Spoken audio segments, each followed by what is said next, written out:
Emily Faulkner sat behind the wheel of her silver car, adjusting the rearview mirror and taking a deep breath. The noise of the busy main streets gradually faded as she turned onto a quieter suburban road on the outskirts of Dallas. The night air was heavy and humid, and the dim glow of the streetlights cast a faint shimmer on her sequined dress. She had left a charity event an hour earlier, a night dedicated to supporting a local community center she deeply cared about. A satisfied smile played on her lips, not just for the efforts she had contributed, but more so for the fact that she was heading home to her husband and child. The sudden ring of her phone on the passenger seat broke the silence. She glanced at the screen. Her husband, Nick Faulkner, recently appointed as the chief of police in Dallas. Emily smiled faintly and murmured, "I'm on my way home." But she didn't bother answering. Suddenly, the red and blue lights of a patrol car flashed in her rearview mirror.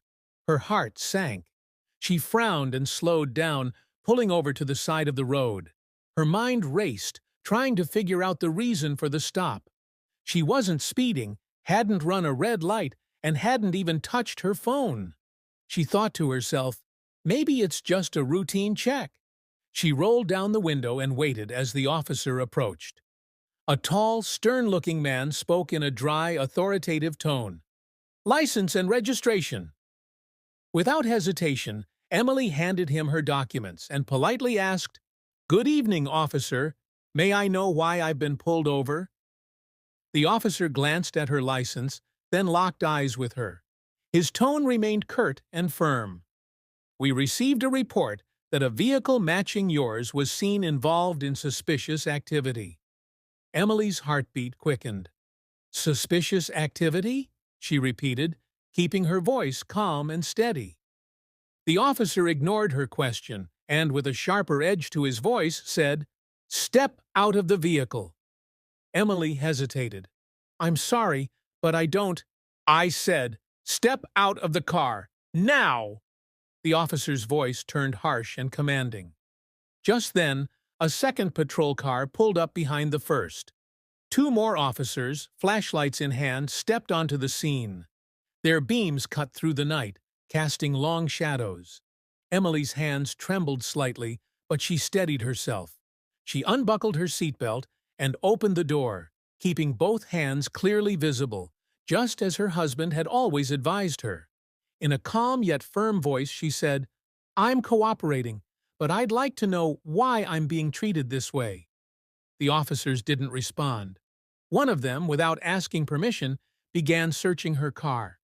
His gloved hands ran over the back seat, opened the glove compartment, and then moved to the trunk.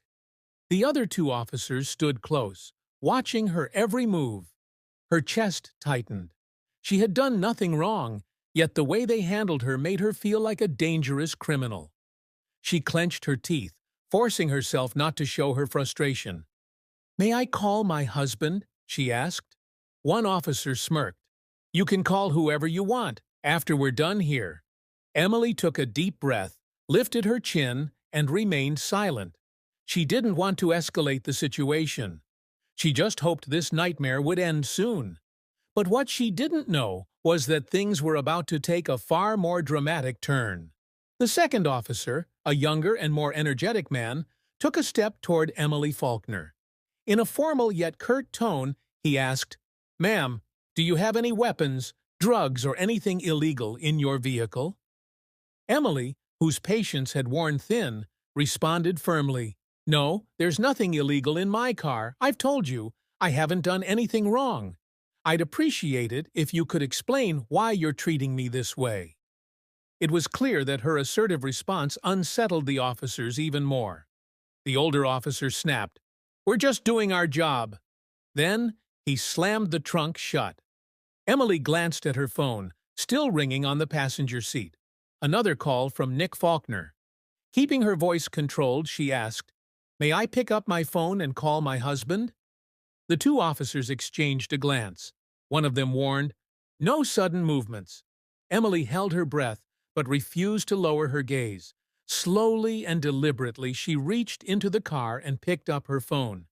The officers, seemingly frustrated, found nothing suspicious in her actions, yet they still weren't ready to let things go. One of them stepped back and said, "We're running your license plate and ID check." Emily crossed her arms and watched as the flashing blue and red lights of a second patrol car illuminated the surroundings. This entire encounter, the baseless suspicion, the disregard for her dignity, was deeply unsettling. But she kept her composure, knowing that any sign of anger could escalate the situation. She dialed Nick's number and pressed the phone to her ear. His voice came through almost immediately. "Emily, are you okay? I've called you multiple times." "Nick, they pulled me over and are searching my car without cause. I need you here, now." His tone shifted instantly, filled with concern and authority. "Where are you? I'm on my way." She gave him her location, and though her voice remained steady, there was an undeniable weight of anxiety pressing on her chest. "Please hurry." As she ended the call, she noticed the officers watching her even more closely. Their stance had shifted. Something about her confident demeanor seemed to make them uneasy. The minutes dragged on, each one stretching longer than the last. Emily remained silent, holding her posture. But the humiliation of the situation was undeniable. Some passing drivers slowed down, glancing curiously at the scene. Then the sound of an approaching car broke through the tense atmosphere. A sleek black sports car pulled up nearby. The driver's door swung open, and Nick Faulkner stepped out. He was a tall man with a commanding presence, his expression a mix of controlled anger and determination. The officers glanced at him, their posture shifting to one of cautious awareness. He walked toward them with steady steps, his tailored coat fitting perfectly, and the police badge clipped to his belt glinting under the streetlights. With a voice both calm and filled with authority, he said, "Good evening. I'm Nick Faulkner, Chief of Police of Dallas. Can someone explain to me why my wife has been pulled over and detained without cause?" The older officer, clearly the lead, tried to hold his ground but avoided direct eye contact.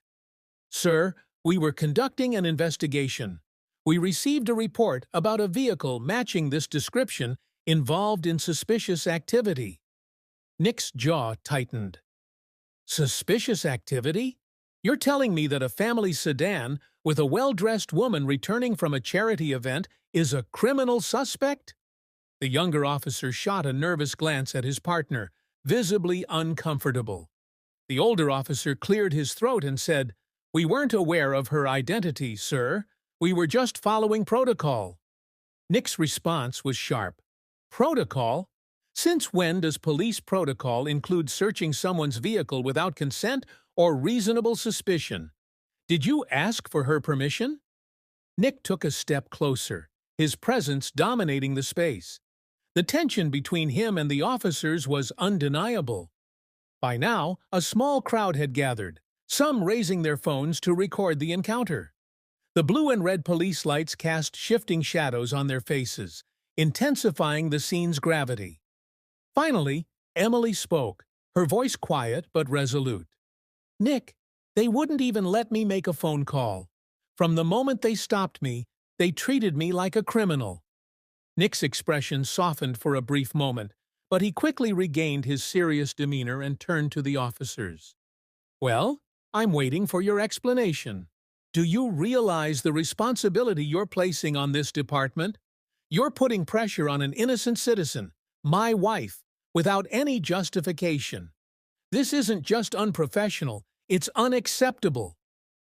Nick Faulkner's voice was filled with anger.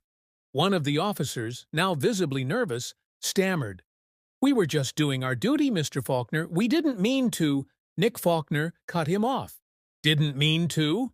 Your actions say otherwise."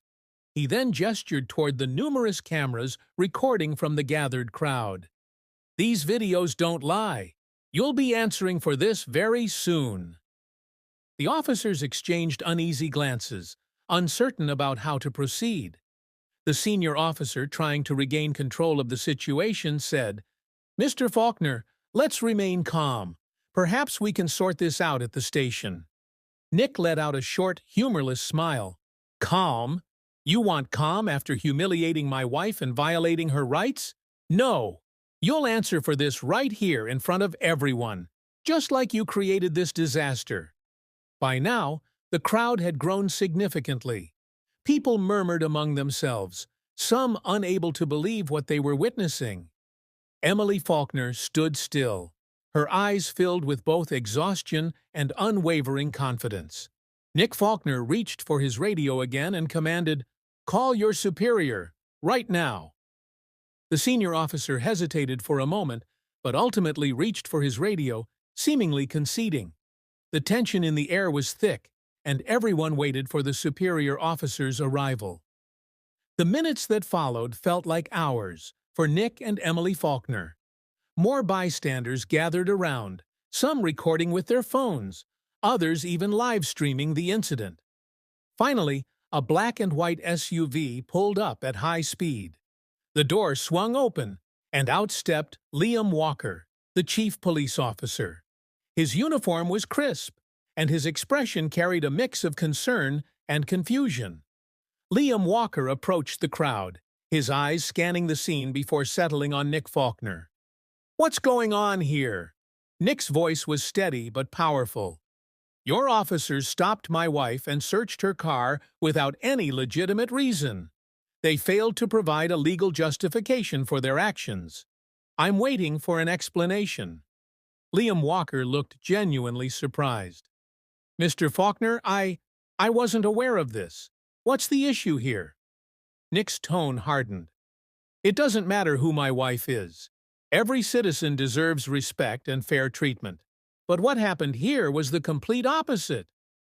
Liam Walker's expression tightened as he turned to the officers. "Is this true?" The senior officer, now visibly pressured, said, "We received a report of suspicious activity." Nick interrupted, his voice sharp. "Enough! You had no reason. None!"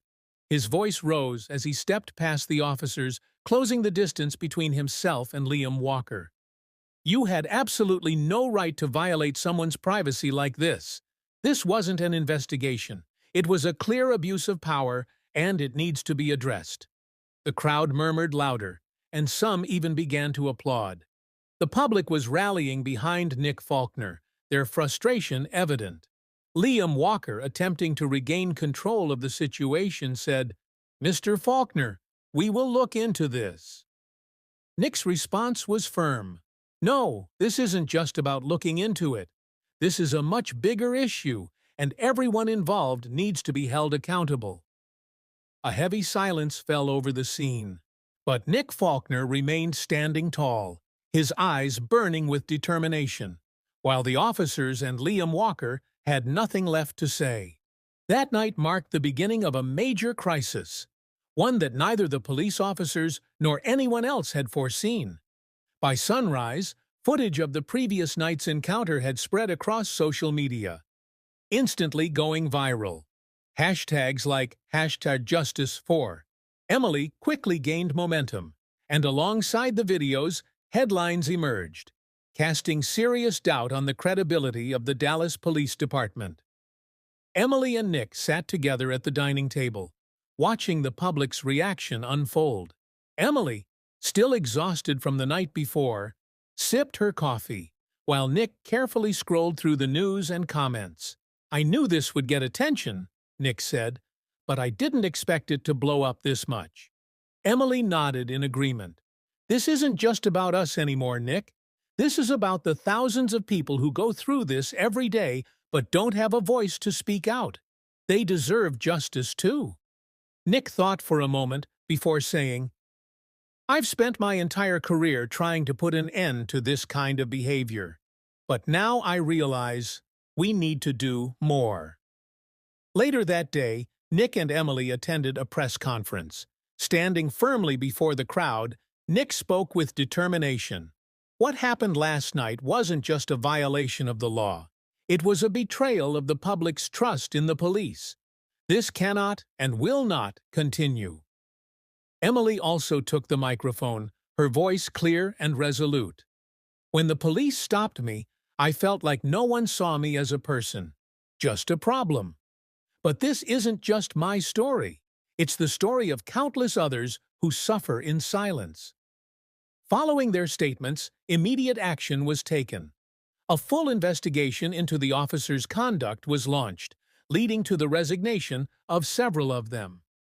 Systemic changes within the police force began, and Emily, now an advocate for justice, used her platform to amplify the voices of those who couldn't speak for themselves. Together, Emily and Nick worked toward building a better world, one where justice was accessible to all, not just a privileged few. If you enjoyed this story, be sure to hit the like button and share your thoughts in the comments. Also, don't forget to subscribe so you never miss an exciting episode.